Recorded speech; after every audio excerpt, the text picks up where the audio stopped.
goes. I think something super defensive could be smart here, whether it is the Jhin or a Xayah or whatever.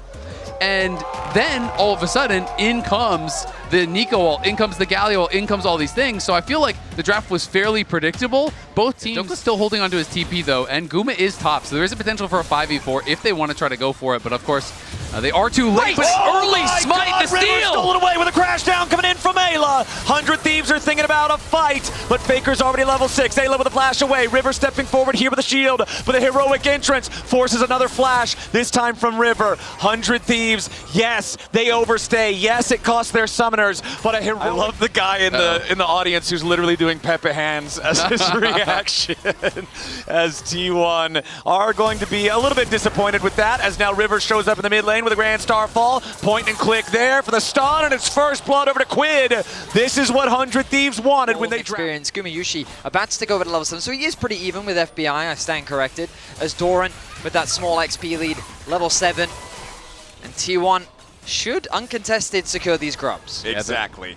Only cost is going to be a few minions in bot lane. He's in the river. Okay, but T1 has total control over the area. They already that's lost also the true. first Drake, but they started it up, remember, so early. So second Drake that high with the level of confidence he's playing. I thought you were going to go with he did solo kill Faker with the help of River.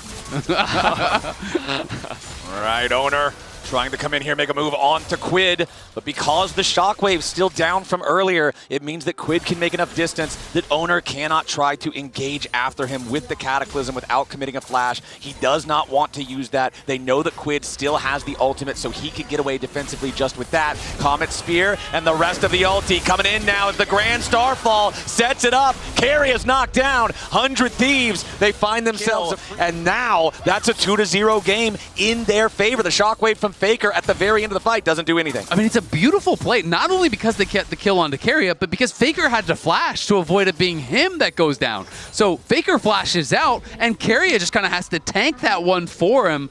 It's a get down, Mr. President moment, but you still got to pay that price, and 100 Thieves happy to take the blood toll. The only bad news for 100 Thieves is the kill did go on to Ayla. They would have loved to have funneled a little bit more gold into their Akali, but at the end of the day, as you highlighted, Azael, advantages gained for 100 Thieves. A small gold lead in their favor. Herald are going to be spawning in about 1 minute, 20 seconds, and so T1 want to try and get that last plate before it wears off, and they're going to grab it.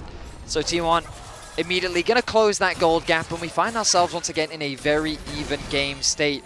I think T1 do prefer this situation, especially with the Rod of Ages completed, and that's going to start stacking up for Faker in the mid lane. And they get the third plate as well with the extra auto attacks, thanks to the fact that they have 3 grubs. The burn over time gets that third plate right before it ticks 14 minutes. Now, ideally, Quid does not want to be fighting Doran.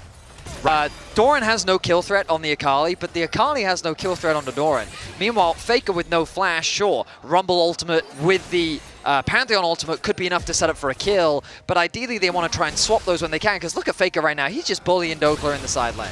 Yeah, I mean, Dokla has been absolutely going to be really difficult. Ayla's trying to wrap around here on Owner, make sure that he can't actually walk up for any chance at a steal. But T1 can just play mid. They're just going to actually knock down this tower here. So yes, they will lose the Herald, but here comes River. River jumps in, Gumayushi immediately into the ulti. River tries to follow him, but the hero's entrance locks up the enemy jungler. And T1 takes the first turret. They take a kill, and now Quid is trying to come in to take revenge. Owner is your first target. He's down to 200 HP. He tries to get away with a perfect execution. Lives up to the name.